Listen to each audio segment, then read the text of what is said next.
السلام عليك يا أبا عبد الله وعلى الأرواح التي حلت بفنائك عليك مني سلام الله أبدا ما بقيت وبقي الليل والنهار ولا جعله الله آخر العهد مني لزيارتكم. سب سلام کریں. السلام علی الحسین وعلى علي بن الحسين وعلى أولاد الحسين وعلى أصحاب الحسين. اللهم خص أنت ولا ظالم باللعن مني وابدأ به ثانيا والثالث والرابع. اللهم لن يزيد خامسا ولعن عبيد الله بن زياد وابن مرجانة عمر بن سعد وشمل وآل أبي سفيان وآل زياد وآل مروان إلى يوم القيامة. اللهم ارزقنا شفاعة الحسين وثبت لي قدم صدق عندك مع الحسين وأصحاب الحسين الذين بذلوا مهجهم دون الحسين عليه السلام. درود پڑھنے محمد.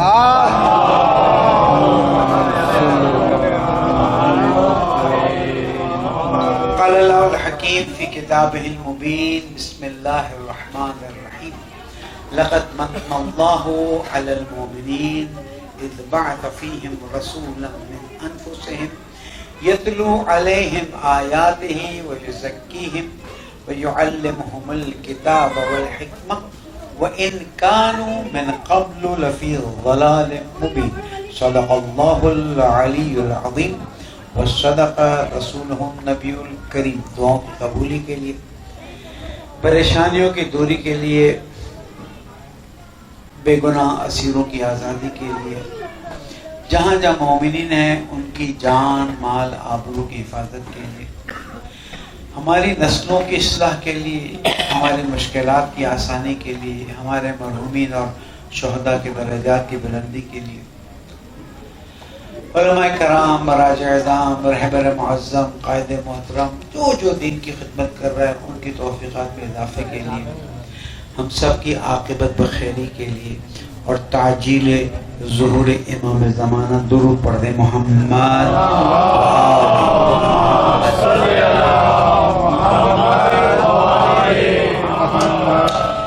امام جعفر صادق علیہ السلام سے سوال کیا کہ مولا بتائیے کہ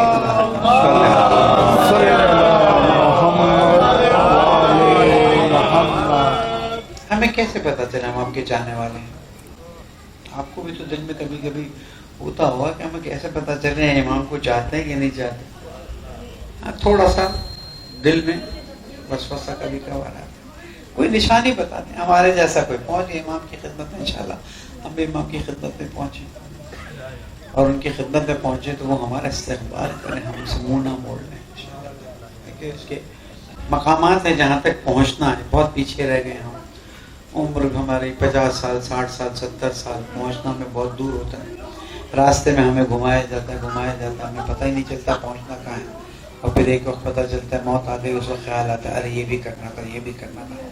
تو اس سے پہلے کہ موت آئے ہم تھوڑا سا اپنے آپ کو چیک کر لیں، ٹیسٹ کر لیں. اور اللہ کا احسان ہے کہ 2 مہینے 8 دن عزاداری ہمارے لیے ایک ایسا درسی نظام ہے کہ جس سے ہم اپنے اندر باہر سب چیزیں چیک بھی کر لیتے ہیں، ٹیسٹ بھی کر لیتے ہیں اور جو خرابیاں ان کی اصلاح بھی کر لیتے ہیں. درود پڑھ دیں محمد وعلی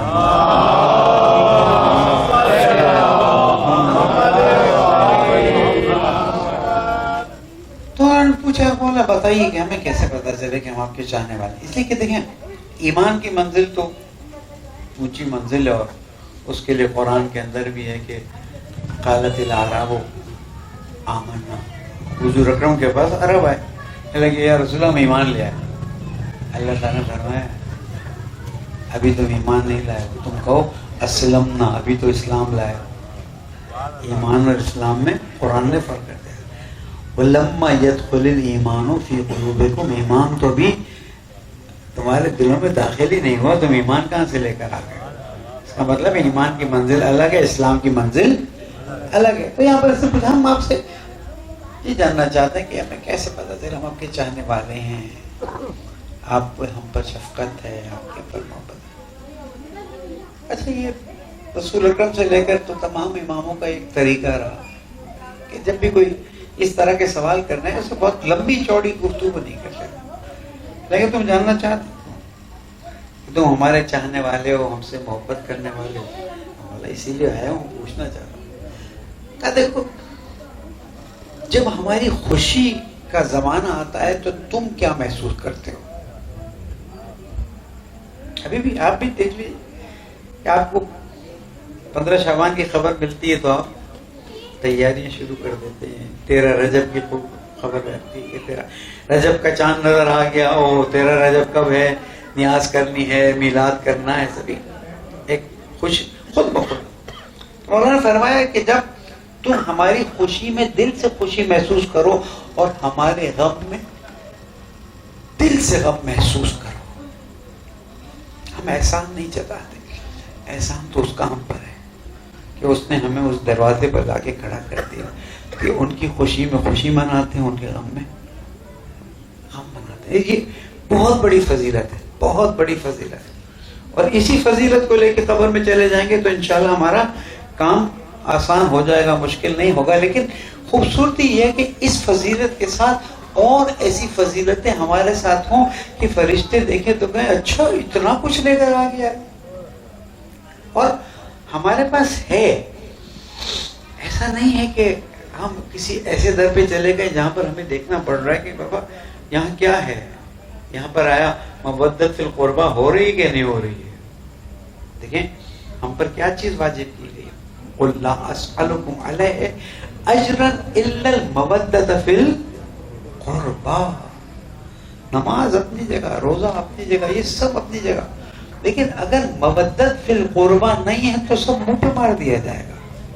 کیونکہ جس رسول نے تم تک یہ پہنچایا, اتنی محنت کی, اتنی کوششیں کی, اتنی زحمتیں اٹھائیں, گندگی, کوڑا, بد زبانی, تکلیفیں, پتھر, اس رسول کو صرف ایک چیز کے بارے میں کہا گیا کہ لوگوں سے کہہ دو, وہ بھی قرآن مجید کی آیت کے طور پر, کہ بس ہم تم سے ایک ہی چیز کا سوال کرتے ہیں اور وہ مودت فی القربہ.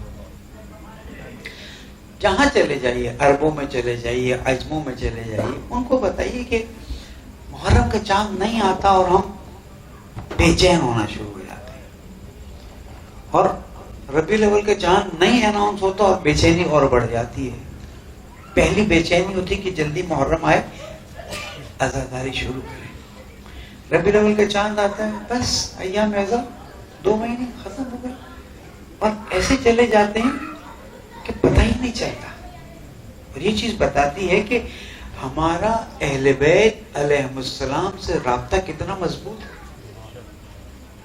میں اس مجلس میں خصوصاً اپنائیت سے گفتگو کرنا زیادہ پسند کرتا ہوں, کہ خاص مذاکرے کے انداز میں, اس لیے کہ چند سال سے حاضر ہوتا ہوں اور اچھا لگتا ہے کہ میں دل سے کچھ پیغام دیتا ہوں, پھر الحمدللہ فیڈ بیک بھی ملتا ہے کہ ہم اجر رسالت ادا نہیں کر سکتے, لیکن اجر رسالت ادا کرنے کی کوشش کرتے رہنا چاہیے. معصوم فرماتے ہیں انما الاعمال بالنیات, عمل کا دار و مدار نیت پر ہے. بہت بڑے بڑے عمل اور بہت چھوٹا سا عمل قرآن میں بھی ہے, تاریخ میں بھی ہے کہ کتنے چھوٹے عمل. فرعون کی زوجہ جب اس کے شوہر کو پتا چلا, یعنی جناب حضرت آسیہ سلام اللہ علیہا کے شوہر کو پتا چلا کہ اب یہ میرے اطاعت میں نہیں ہے, مجھے رب نہیں مانتی ہے, اب یہ حضرت موسیٰ کے خدا کو رب مانتی ہے, تو تجھے میں سزا دوں گا. سزا دے دے, اس میں کیا ہے, تجھے میں سزا دوں گا. دے دے سزا. کیا سزا دوں؟ تم کو سزا دینی. علیکم السلام علیکم. فرعون کی سزا یہ تھی کہ بیابان, مصر میں تو بڑی جگہ خالی تھی, وہاں پر لٹا دیتا تھا, ہاتھ اور پیر میں کیلے ٹوکتا تھا, اور جو تاریخ میں لکھا ہے کہ لٹانے سے پہلے زمین میں بیج ڈالتا تھا، اس کو کیکٹس، اردو مجھے نہیں یاد ہے، کیکٹس کا وہ پودا ہے جو نکلتا ہے، اور وہ شخص وہیں پڑا رہتا ہے، اور وہ پودا اس کے پیچھے سے پتہ نہیں کتنے دن وہ زندہ رہتا ہے، مر بھی جاتا ہے تو پودا اس کے اندر سے نکلتا ہے، اور اس کی نشانی ہوتی کہ مثلا چند مہینوں بعد دیکھیں تو وہ تو مرا پڑا ہوتا ہے۔ لیکن اب نہ کوئی اخباری رپورٹر ہے، نہ کوئی میڈیا ہے، نہ کوئی دیکھنے والا ہے، نہ کوئی سننے والا ہے۔ جب آپ حق پہ ہوتے ہیں نا تو اس کا ایک نقصان یہ ہوتا ہے کہ کوئی آپ کا ساتھ دینے والا نہیں، اس کا ایک فائدہ یہ ہوتا ہے کہ اللہ آپ کا ساتھ دینے والا، اور جب اللہ کسی کا ساتھ دینے والا ہو، میں بات کو کہیں سے کہیں لے جا رہا ہوں لیکن دل چاہ رہا ہے میں بیان کروں۔ حضرت ابو ذر رضوان اللہ تعالیٰ جناب عاصیہ کی بات پوری کرتا ہوں، لیکن اس سے پہلے حضرت ابو ذر رضوان اللہ تعالیٰ کو جب شہر بدر کیا گیا، میں بہت زیادہ اختلافی گفتگو پسند نہیں کرتا، اپنے موقع پہ وہ کر جاتا ہوں لیکن پسند نہیں کرتا، لیکن تاریخ میں سوال تو ہونا چاہیے نا کہ جن کو رسول نے نکالا ان کو تم نے بلا لیا، جن کو رسول نے چاہا ان کو تم نے نکال دیا۔ بلائے بھی تو ایسے بلائے کہ بعد میں خلافت دی، وہ خلافت کا لفظ خلافت کہلانے کے لائق رہا ہے نہیں رہا میں نہیں پتا، اور یہ عاشورہ کی FIR نے تو بڑی برکت کر دی ہے، کچھ لوگوں کو زحمت ضرور ہوئی ہے، لیکن اس کی برکتیں جو اس وقت سوشل میڈیا پہ چل رہی ہیں، چھپی ہوئی چیزیں کھل کھل کے سامنے آ رہی ہیں، اور تاریخ کی وہ چیزیں، اچھا حسن یہ نہیں ہے کہ شیعہ علماء اس پہ کام کر رہے ہیں، حسن یہ ہے کہ اہل سنت کے علماء اس پہ کام کر رہے ہیں، اور مصر سے کام شروع ہو گیا، یعنی بات کراچی سے ہوئی ہے، کام مصر سے ہو رہا ہے، کام عرب ممالک سے ہو رہا ہے کہ کہاں جا رہے ہو بھائی، تم کیا کر رہے ہو؟ اور جب تم ایک کی حکومت کو اور سیاست کو صحیح کہو گے تو پھر دوسری کی غلط ہو جائے گی۔ اب دیکھ لو کہ تم کہاں تو صحابہ پہ مثلا کوئی بات کہنے کو پسند نہیں کرتے، اور کہاں نفس رسول پر سب کہہ دیتے ہو، کوئی پوچھنے والا نہیں۔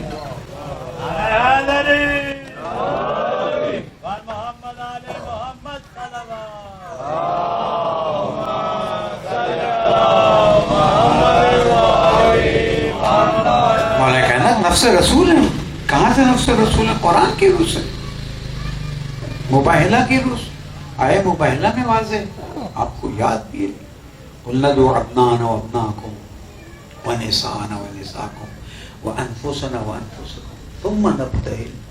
اور سامنے والے نے جب دیکھا تو کہا کہ دیکھو مباہلے کے لیے ہم نے تیاری تو کر لی، لیکن صرف اتنا دیکھو کہ وہ کس کو لے کر آتا ہے۔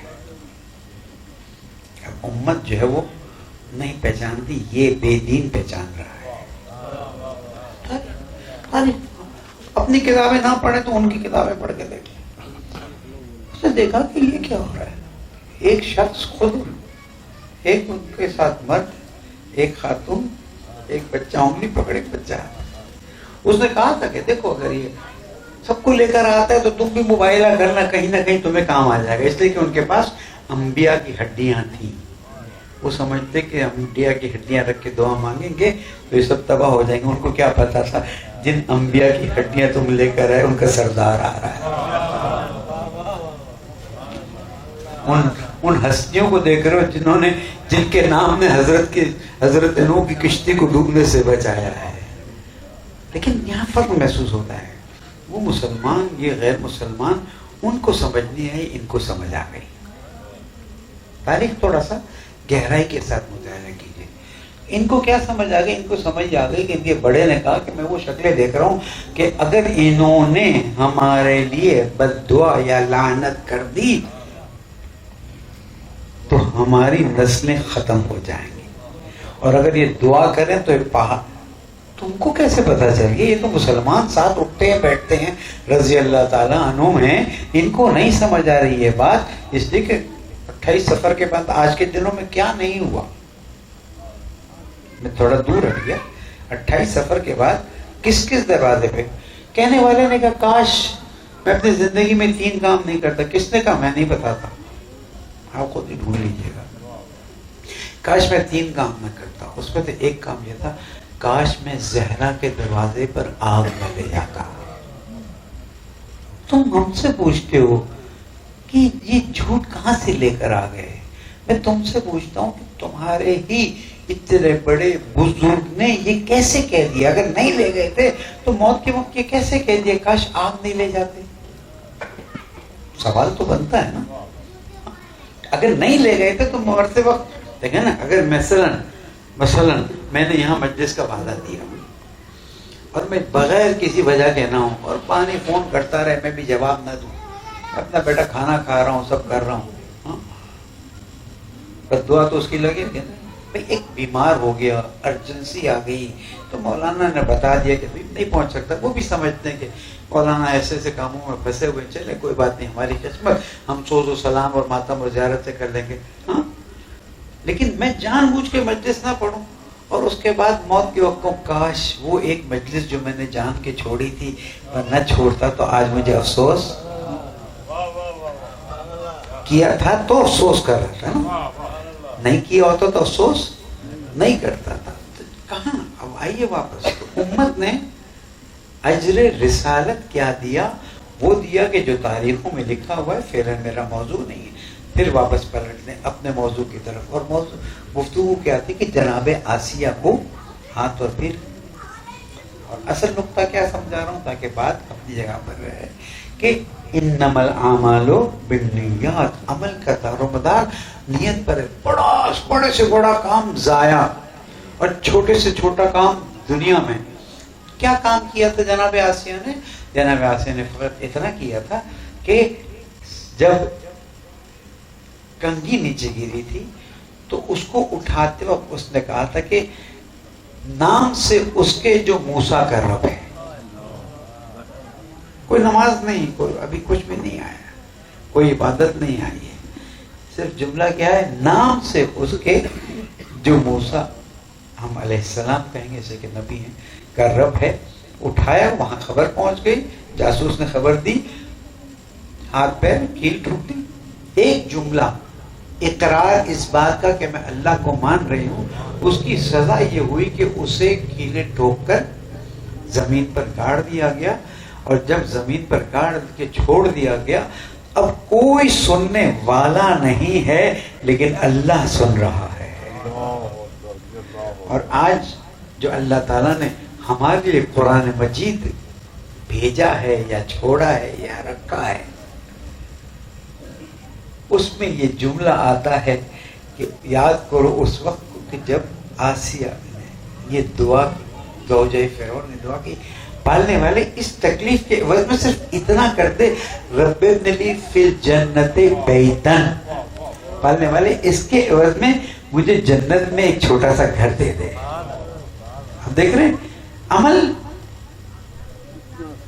1000 رکعت نماز نہیں پڑھی، 2 مہینے 8 دن عبادت نہیں کی، عزاداری نہیں کی، ہماری عبادت ہے. صرف ایک جملہ اللہ کے نام سے جو موسیٰ کا رب ہے اس کو اٹھایا. اس ایک چھوٹے کام کا بدلہ کیا ملا؟ جنت تو ملی. بات یہ ہے کہ قرآن میں ان کا ذکر آ جاتا ہے. درود پڑھنے محمد.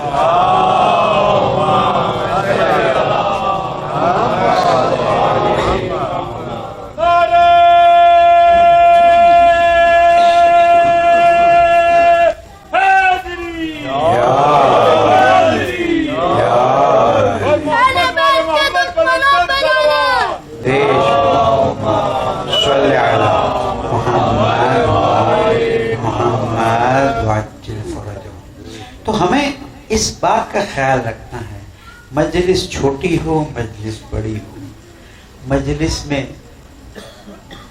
بہت لوگ آ جائیں مجلس میں کم لوگ آ جائیں، اصل مجلس وہ ہے جس کے اندر خلوص پایا جاتا. اور اس کا کوئی یہ نہیں کہہ سکتا کہ میں کہتا ہوں اس مجلس میں خلوص ہے، اس میں یا ایھا الذین آمنوا سورہ حجرات اجتنبوا کثیرا من الظن ان بعض الظن اثم. اے ایمان والوں بہت زیادہ بدگمانیوں سے بچو. ان بعض الظن اثم، بعض بدگمانیاں تو گناہ بن جاتی. بھائی بھائیوں اور اگر کہیں میری بہنیں بعد میں میری آواز سنیں یا بھی سن رہی ہوں، چھوٹی سی بدگمانی پورے خاندان کو تباہ کر دیتی ہے۔ ہم عام لوگ نہیں ہیں۔ میں یہودیوں والا آئیڈیا نہیں رکھتا کہ اب ہم وی آئی پیز ہیں، لیکن ہم خاص لوگ ہیں، ہمارا کوئی خاص کردار ہے اس دنیا میں، ہماری کوئی خاص ڈیوٹی ہے اس دنیا میں، ہمارا کوئی خاص وظیفہ ہے اس دنیا میں۔ وہ کیا ہے؟ وہ یہ ہے کہ جو دین اللہ نے حضرت آدم علیہ السلام کے ذریعے بھیجا اور حضرت خاتم پر تمام ہوا، الیوم اکملت لکم دینکم واتممت علیکم نعمتی ورضیت لکم الاسلام دینا، غدیر کے دن جس دین کو کامل کر دیا گیا اور نعمتیں پوری کر دی گئیں، اس دین کو آگے بڑھانے میں ہم سب کا بہت بڑا حصہ ہے۔ لیکن ہم دین پر احسان نہیں کر رہے، دین ہم پر احسان کر رہا ہے۔ کیوں؟ جس آیت کی تلاوت میں نے کی اس میں اللہ تعالیٰ فرماتا ہے لَقَدْ مَنَّ اللَّهُ عَلَى الْمُؤْمِنِينَ، اللہ نے اپنی ہر مخلوق کو جو چیز چاہیے تھی دے دی۔ یہ پیڑ پودے نظر آ رہے ہیں، یہ بھی مخلوق ہے، جو ان کی ضروریات تھی ان کو دے دی۔ آسمان زمین یسبح للہ ما فی السماوات و ما فی الارض، جو کچھ ہے ہر ایک کو اس کی ضروریات دے دی، بلکہ ضروریات سے بڑھ کے بھی دے دیا۔ احسان نہیں جتایا، احسان نہیں جتایا۔ لیکن جب ایمان کی بات آئی، اسلام کی بات آئی، دین کی بات آئی، تو اللہ نے عام انسان پہ احسان نہیں جتایا۔ لقد من اللہ علی المؤمنین، اللہ نے احسان کیا مومنین پر، اذ بعث فیہم رسولا من انفسہم، ان میں سے رسول کو بھیج کر احسان کیا تاکہ یہ لوگ ایمان میں مزید آگے بڑھتے جائیں۔ معصوم سے پوچھا گیا کہ مومن کی خاصیت، تو فرمایا کہ اللہ تعالیٰ نے سب سے پہلی تین بنائی تھی، مٹی بنائی تھی۔ اچھا اس کو ہم اپنے اردو میں کہہ سکتے ہیں وہ کیا چیز تھی ہمیں نہیں پتا، لیکن جب ہم ترجمہ کرتے تو جو پہلی مٹی بنائی تھی کیا تھی وہ ہمیں نہیں پتا، اس کی کمپوزیشن کیا، اس کے کنٹینٹس کیا، کیسے، ہم صرف اتنا جانتے ہیں۔ معصوم نے فرمایا اللہ نے جب پہلی تین بنائی اس سے نور محمد کو اس کے ساتھ ملا دیا۔ درود پڑھتے ہیں رسول کا نام۔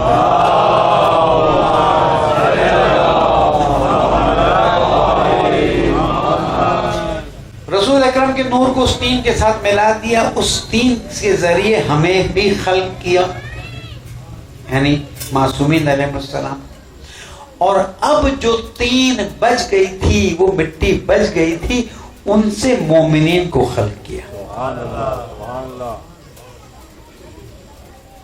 تصور کر سکتے ہیں کہ اللہ تعالیٰ نے ہم پر احسان کیا ہے۔ لَقَدْ مَنَّ اللَّهُ عَلَى الْمُؤْمِنِينَ اِذْ بَعَثَ فِيهِمْ رَسُولًا مِّنْ أَنفُسِهِمْ۔ اب رسول کیا کرتے ہیں اس کو میں آگے چل کے بتاتا ہوں، لیکن پہلے اس احسان کا احساس تو کر لیں۔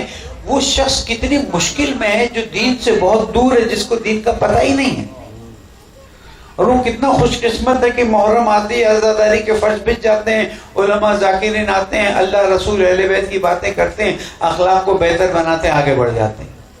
فرق ہے دونوں میں نہیں۔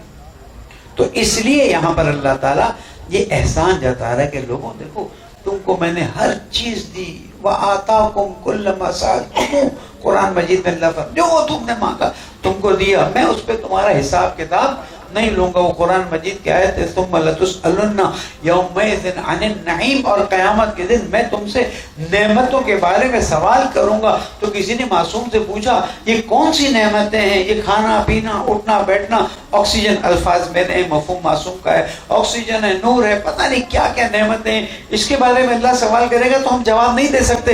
کہا نہیں، اللہ تعالیٰ بہت رحیم اور کریم ہے، اللہ تعالیٰ ان چیزوں پہ سوال نہیں کرنے والا، اللہ تعالیٰ پوچھنے والا ہے وہ جو ولایت محمد و آل محمد و امیر المومنین دی تھی۔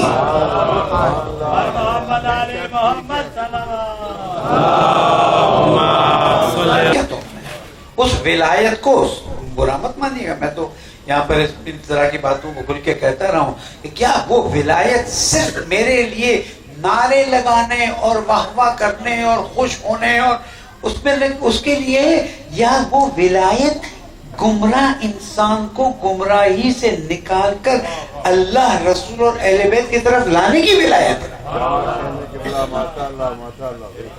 یہ قیامت میں بھائی جو وہاں ہے اس کو نہیں پوچھا جائے گا، اس کے پاس نعمت ہی نہیں۔ ایک آدمی اندھا ہے، قیامت میں اس سے پوچھا جائے گا کہ تو نے کیوں یہ کام نہیں کیے گا؟ ہم نے کہا بابا اللہ میرے پاس آنکھیں نہیں تھی، میں کیسے کرتا، ہے نا۔ ایک آدمی معذور ہوتا، ہاتھ پیر کچھ بھی نہیں ہوتے، قیامت میں اللہ کہے گا تو نے یہ کیوں نہیں کیا؟ اللہ کہے گا تو عادل ہے، تو انصاف سے کام لے، میرے پاس ہاتھ پیر نہیں تھے، میں کیسے کروں؟ لیکن جس کے پاس ہاتھ پیر ہیں، عقل ہے، فکر ہے، آنکھیں ہیں، دین ہے، ایمان ہے، اہل بیت سے محبت ہے، اس سے سوال کرے گا یہ بتا جاہلوں کو تو نے دیکھا تھا؟ ان لوگوں کو تو نے دیکھا تھا کہ جو اس راستے پر جا رہے؟ میں بہت واضح طور پر کہہ رہا ہوں، مجھ سے زیادہ وظیفہ آپ کا میری ڈیوٹیاں ہیں، میں ایسا نہیں کہہ رہا کہ میں بیک مار رہا ہوں اور آپ پہ سب ڈال رہا ہوں، میری ڈیوٹیاں، لیکن آپ عوام میں ہیں، آپ ہر روز 5 مسلمان بھائیوں سے ملتے ہیں، ان 5 مسلمان بھائیوں کو روز نہج البلاغہ کا ایک جملہ تو پہنچا دینا۔ اگر کوفے کے لوگوں نے مولا کے ساتھ زیادتی کی ہے، ہم تو نہ کریں نا۔ اگر قیامت میں مولا نے کہا شفاعت، اب دیکھیں مولا کی ہمارے لیے محبت بھی کیسی محبت ہے۔ میں تو کبھی کبھار سوچتا ہوں تو دل خوش ہو جاتا ہے، لیکن پھر وظیفہ، ذمہ داری بڑھ جاتی ہے۔ رسول اللہ تشریف فرماتے علی عام طور پر محبت سے ابو الحسن کہہ کے پکارتے، جب امام حسن کی ولادت ہوگی تو ابو الحسن کہہ کے، ابو الحسن ہے، کبھی کبھار ابو ترابی کہہ کے پکار لیتے محبت میں۔ بیٹھو، جبرائیل آئے اور اللہ تعالیٰ نے جبرائیل کے ساتھ یہ پیغام بھیجوایا کہ علی، میں، تمہاری زوجہ اور تمہارے دونوں بیٹے قیامت کے دن عرش الہی کے نیچے سکون سے ہوں گے۔ مولا کائنات نے، وہ کہتے ہیں کوئی جواب نہیں آیا، علی خوشی نہیں ہوئی اس بات سے؟ علی رسول بہت خوشی کا، تمہارا چہرہ تو نہیں پتا۔ اچھا یہ الفاظ میرے، ایسا نہیں کہ ایگزیکٹ یہ الفاظ حدیث کے الفاظ مفہوم پہنچا رہا ہوں، اور معصوم فرماتا ہے اگر مفہوم پہنچاتے اس میں کمی یا زیادتی معنی میں نہیں ہوتی تو حرج، کبھی کس خیال میں ہوں، کیوں کہ یا رسول اللہ میں، میری زوجہ، میرے بچے آپ کے ساتھ عرش الہی کے نیچے سکون سے ہوں گے، آرام سے ہوں گے، لیکن ہمارے چاہنے والوں کا کیا ہوگا؟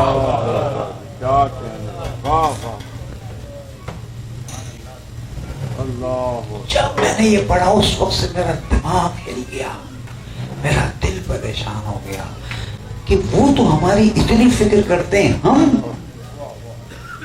ہمیں ان کی فکر کرنی ہے، ہمیں ان کی فکر نہیں کرنی، ان کے ہدف اور مقصد کو آگے لے جانا ہے، اس لیے کہ انہوں نے اس وقت سے کہہ دیا جو ہمارا ہے اسے وظیفہ پورا کرنا پڑے گا، اسے امتحان سے گزرنا پڑے گا، وہ آرام سے نہیں رہ سکتا۔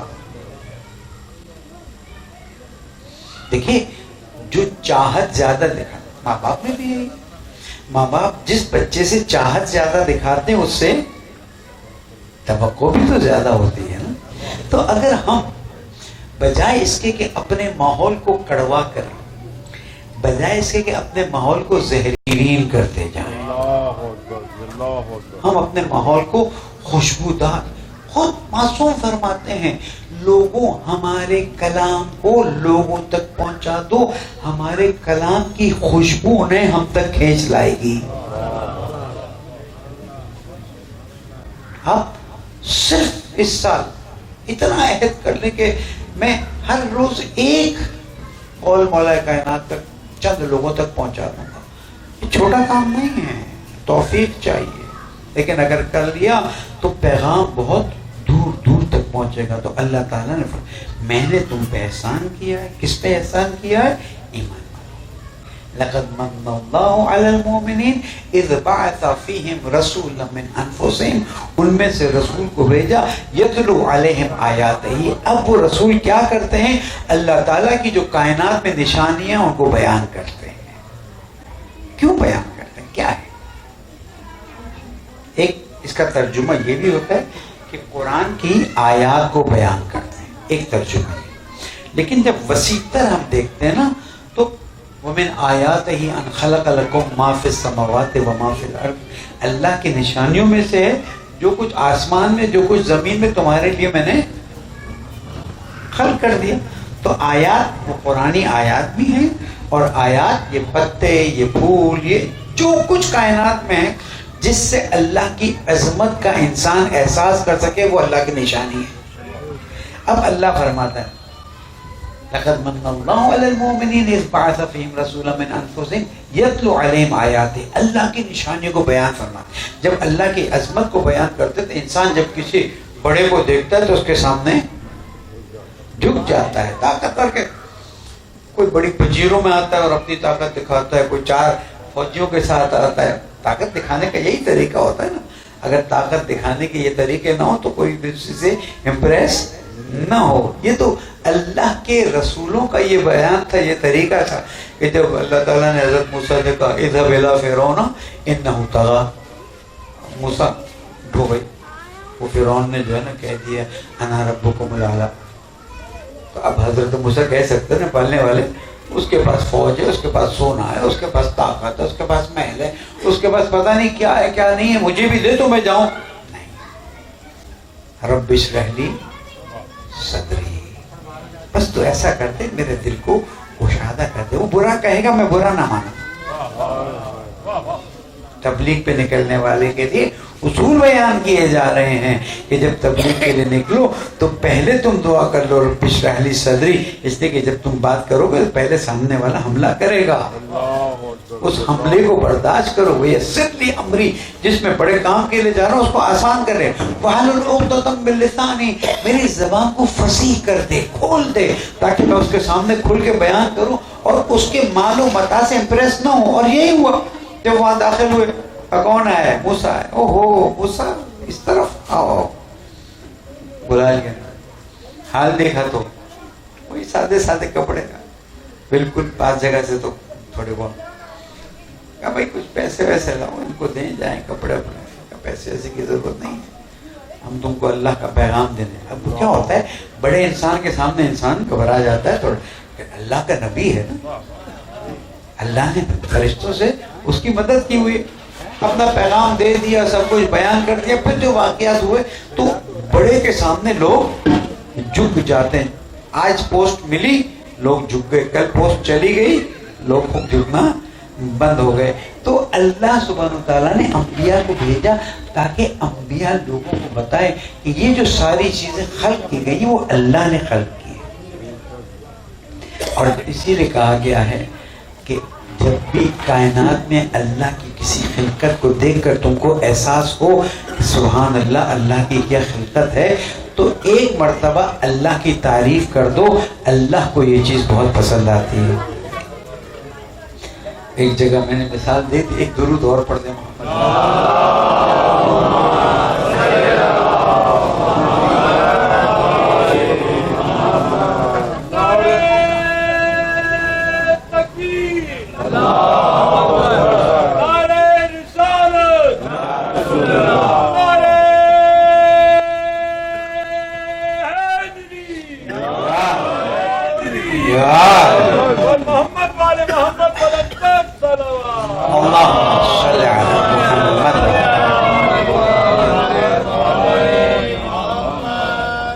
اللہ کی کتنی نشانیاں، اللہ خود بھی شکایت کر لینا میری کتنی نشانیوں سے تم گزرتے ہو لیکن پرواہ نہیں کرتے ہو۔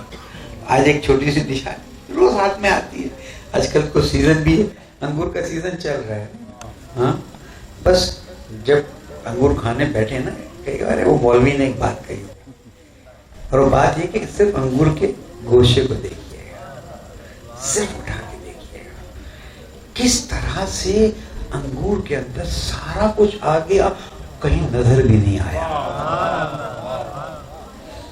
سے پانی کہاں تک پہنچا، اس پانی کا مزہ کیا تھا، اس پانی کا مزہ.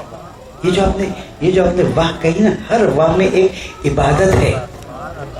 اور جب دیکھیں کوئی میوہ دیکھیں، انار کھول کے دیکھیں سیزن آ گیا ہے، نہ دیکھ سکیں تو کم از کم ریڈی پہ پڑا دیکھیں کہ کس طرح سے خوبصورت طریقے سے اللہ نے اس کو بنایا. صرف اللہ کہتا ہے مجھے تم سے اور کچھ نہیں چاہیے، مان تو لو کہ یہ میری طرف سے ہے. تو اب انار اور انگور اور کیلوں کو دیکھ کر احساس کرتے ہیں کہ اللہ کی نعمت اور شکر ادا کرتے ہیں. جن کو نہیں دیکھ سکے لیکن انہوں نے دین کی خدمت کر کر آج تک دین کو یہاں تک پہنچایا ہے، وہ کیسے خوبصورت ہوں گے. کیا خوبصورت زمانہ ہوگا جب وہ صاحب تشریف لائیں گے. اور آثار نظر آتے ہیں، نہیں معلوم اگر چکے میں کچھ اور قائل ہوں، بہت ٹائم کا قائل ہوں، لیکن کبھی کبھار آثار نظر آنا شروع ہو جاتے ہیں کہ پوری دنیا ہمارے خلاف سازشیں کر رہی ہے، پوری دنیا ہمیں دبا رہی ہے. پچھلے سال کی مثال یاد ہو، میں نے آپ کو بتایا تھا، وہ پتہ نہیں کہاں سے کہاں سیٹلائٹ مار گرا ہے. دنیا آج بھی حیران ہے، چائنا آج بھی پریشان ہے، اور پوری دنیا شیعوں کے خلاف ایک ہو گئی ہے. لیکن اللہ کا فضل ہے کہ شیعہ بڑھتے ہی جا رہے ہیں. ٹھیک ہے تھوڑا کورونا نے اثر اپنا کیا ہے، وہ ایک قدرتی مسئلہ ہے، اس کو دیکھا جائے گا. لیکن آپ دیکھیے جیسے جیسے یہ طاقتیں ہمیں دبا رہی ہیں، ہم ابھرتے جا رہے ہیں. اس میں ہمارا کمال نہیں ہے، ہمارے صاحب کا کمال ہے. درود پڑھ دیجئے محمد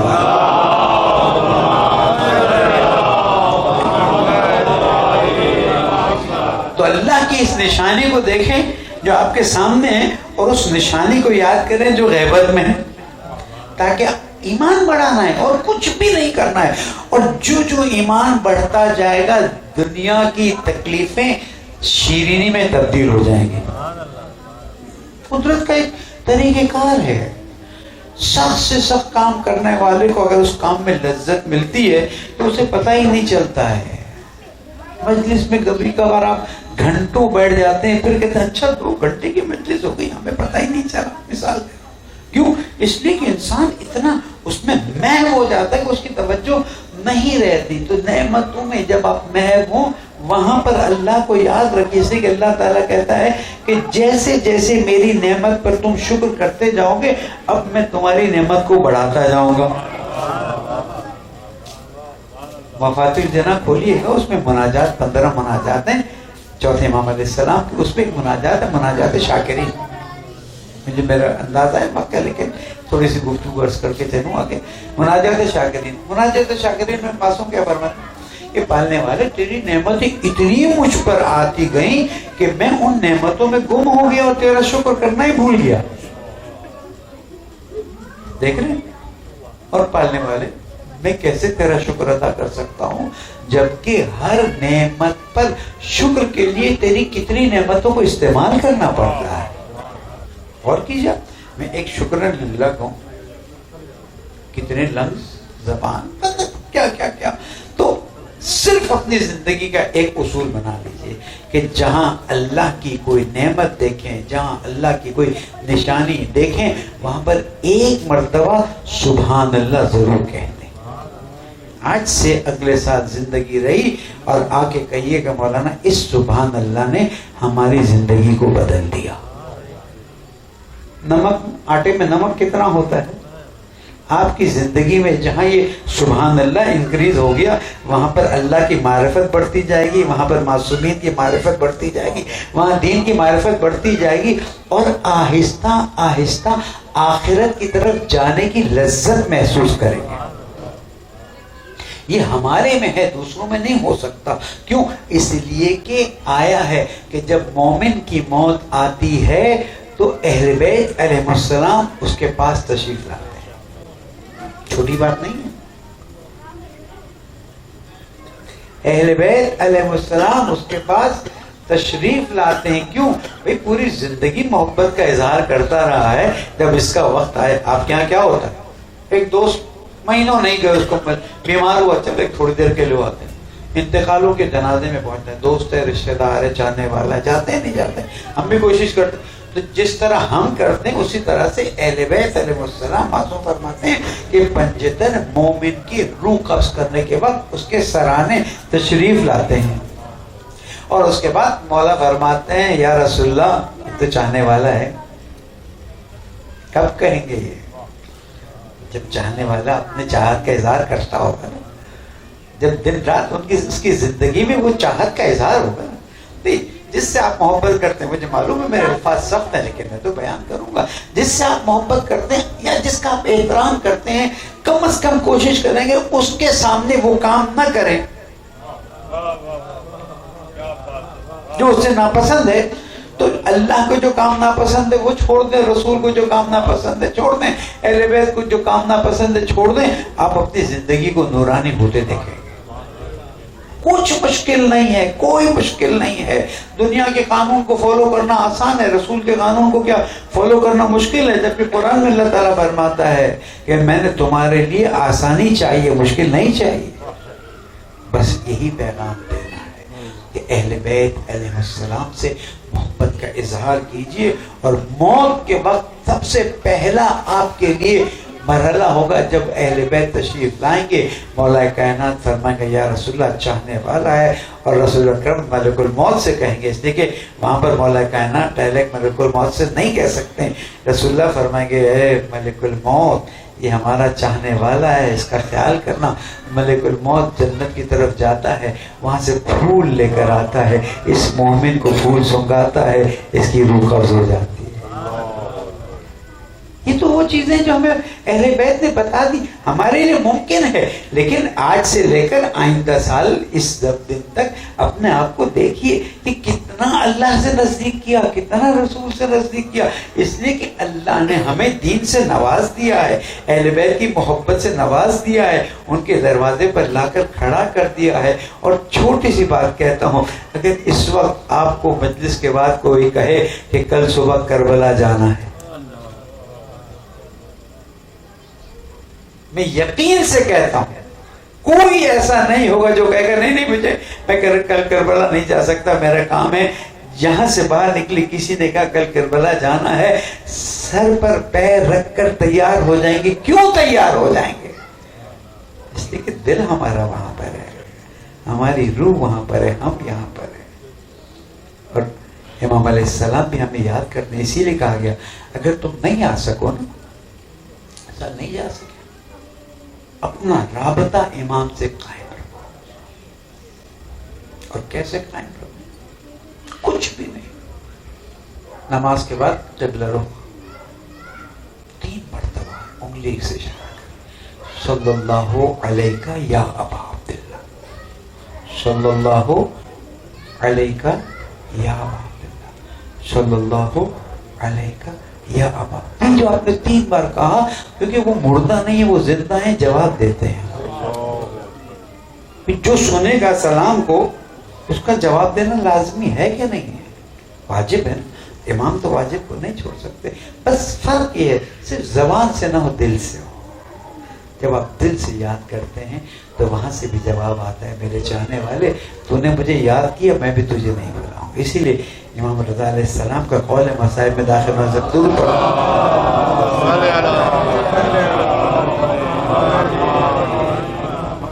کہ تم لوگ جتنی مرتبہ ہماری زیارت کے لیے آؤ گے اتنی مرتبہ ہم قبر میں تمہارے دیدار کے لیے آئیں گے، اور ان جگہوں پر تمہاری مدد کریں گے آخرت میں جہاں تم مشکل محسوس کر رہے ہوگا. زیارت کا ثواب دیکھیں. اور یہ زیارت خدا نہ خاصہ کوئی قبر پرستی نہیں ہے. ہمارے امام مرے ہی نہیں جو ہم کہیں کہ قبر پہ گئے اور ہم نے فاتحہ پڑھا. ہم امام کے لیے فاتحہ نہیں پڑھتے. ہمارے امام زندہ ہیں، تمام امام شہید ہیں اور شہید زندہ ہے. اور ان کی قبر پر جا کر اگر ہم دعا مانگتے بھی ہیں تو اس لیے کہ اللہ تعالیٰ نے حکم دیا ہے کہ بھئی یہ میرے امام ہے، تم چاہو تو ان سے مانگ لو، یہ بھی مجھ سے ہی لیتے ہیں، تم چاہو تو مجھ سے مانگ لو، کوئی فرق نہیں. اس محبت سے فائدہ اٹھائیں. میری آج کی گفتگو کا خلاصہ یہی. یہ جو محبت ہے مسلسل مجلسوں میں جاتے ہیں ماشاءاللہ، نہ کوئی لالچ ہے، نہ کوئی خدا نہ خاصا دکھاوا ہے، نہ کوئی توقع ہے. کتنے لوگ مجلس میں آتے ہیں پتہ ہی نہیں ہوتا میزبان کو، تو چلے جاتے ہیں، انہیں توقع بھی نہیں ہوتی کہ میزبان ان کو کہے گا آئیے جائیے، اس لیے کہ اس مجلس کی میزبانی جناب زہرا فرماتی ہے۔ اس مجلس کی میزبانی وہ میزبان نہیں کرتا، میزبان کی خوش قسمتی ہوتی ہے کہ وہ میزبان بن رہا ہوتا ہے، لیکن اصل میزبانی جناب زہرا کی ہے، اس لیے کہ صاحب عزا جناب زہرا ہے اور ان کی نمائندگی میں امام زمانہ تشریف لاتے ہیں۔ آج ان مشکل اوقات میں بھی ہم محسوس کرتے ہیں کہ مجالس میں بعض جگہ آیا ہے کہ ایک خاتون نے ایک مولانا سے کہا کسی ملک میں کہ آپ میرے بغیر مجلس پڑھ دیجئے، کہا ٹھیک ہے میں پڑھ دیتا ہوں۔ ظاہر ہے کہ ایک خاتون نے مجلس میں بلایا، وہ پردہ کر کے بیٹھ گئی، یہ بھی بیٹھ کر مجلس پڑھنے لگے۔ مجلس ختم ہوئی تو اس نے کہا خاتون تمہارے ساتھ اور کون خاتون ہے جس کی گریہ کی آواز آ رہی، مجھے نظر نہیں آتی، کوئی پردے کے پیچھے؟ اس نے کہا نہیں، میری مجلس اتنی خالص ہے کہ حسین کی ماں آ جاتی ہے، مصائب سنتی ہیں، گریہ فرماتی ہے۔ میں بھی کہوں گا اے جناب زہرا، یہ تو وہ ایام آ گئے، ان ایام میں آپ پہ دروازہ گرایا گیا، ان ایام میں آپ پر وہ ظلم ہوئے کہ تاریخ اس کو بیان کرنے سے قاصر ہے۔ ایک جملہ کہوں گا اس کے بعد آگے بڑھوں گا۔ جب جناب زہرا کا جنازہ میرے مولا نے اپنے ہاتھ میں اٹھایا، رات کی تاریکی میں اٹھایا، رات کی تاریکی میں دفن کرنے گئے، قبر کو کھودا، دو ہاتھ باہر نکلے، رسول اللہ سے فرمایا السلام علیکم یا رسول اللہ، یا رسول اللہ آپ پر سلاؤ، یہ آپ کی بیٹی زہرا، جب آپ نے امانت دی تھی تو صحیح تھی، اب جب لوٹا رہا ہوں اس کے بازو میں ورم ہے، اس کی پسلیاں ٹوٹی ہے، میں کہوں گا مولا ٹھہریے، جب کربلا کا میدان ہوگا آپ کا بیٹا حسین گھوڑے سے نیچے آئے گا، سنبھال کے ماں فرماتے ہیں میرا سلام ہو اس جسد مبارک پر جو سواری سے تو نیچے آیا لیکن زمین پر نہ آیا، تیروں پہ کھڑا ہو گیا۔ عزادارو بس ایام ختم ہو رہے ہیں، ایام عزا کے آخری ایام ہے، بس ایک چھوٹی بچی کا مختصر ذکر کروں گا۔ عزادارو حسین کی یہ پیاری بچی حسین کو بہت پسند تھی۔ آخر وقت میں جناب سکینہ نے کہا بابا ہمیں کس کے حوالے کر کے جا رہے؟ امام علیہ السلام نے کہا بیٹی صبر سے کام لینا، ایسا نہ ہو بےتابی کرو، ایسا نہ ہو بے چینی دکھاؤ، میرا پیغام پہنچانا ہے، ظالموں کو بے نقاب کرنا ہے۔ عزادارو یہ بچی شام کے زندان میں بیٹھتی تھی، جب شام کی خواتین آتی تھی اپنے بابا کے قصے بیان کرتی تھی۔ ایک وقت شام کی عورتیں آئیں، جناب زینب سے پوچھا آج وہ بچی نہیں نظر آ رہی؟ جواب دیا وہ بچی اللہ کو پیاری ہو گئی، اب شام سے رخصت ہو رہے ہیں۔ ایک وقت شام کی خواتین کو بلایا، اب میں جا رہی ہوں، اب سب کو آزادی مل گئی لیکن یہ چھوٹی بچی شام کے زندان میں رہ گئی۔ آج بھی جب آپ شام جاتے ہیں شام کی خواتین چھوٹے بچوں کے کھلونے نظر کے طور پہ ڈالتی ہیں۔ اب یہ لٹا ہوا قافلہ جب کربلا آیا، جناب زینب آہستہ آہستہ بھائی کی قبر پر پہنچی۔ بھیا بہت تازیانے کھائے، بھیا بہت اذیتیں اٹھائی، ایک ایک واقعے کو بیان کیا، پھر آہستہ سے کہتی ہے بھائی ایک امانت دی تھی، اس امانت کو زندان شام میں چھوڑ کے آئی، سکینہ تاب نہ لا سکی، دنیا سے چل بسی، آپ کو یاد کرتے کرتے روتی رہی۔ لعنت اللہ علی القوم الظالمین وسيعلم الذين ظلموا پالنے والے تجھ سے محبت، تیرے رسول اور اس کی آل سے محبت کی توفیق عطا فرما۔ پالنے والے ہمارے امور کو بہتر فرما دے، ہماری نسلوں کی اصلاح فرما دے، اس ملک کو ان کا گہوارہ بنا، بے گناہ اسیروں کو آزاد فرما، زمانے کے امام کی ظہور میں تاجیل فرما، ماتم حسین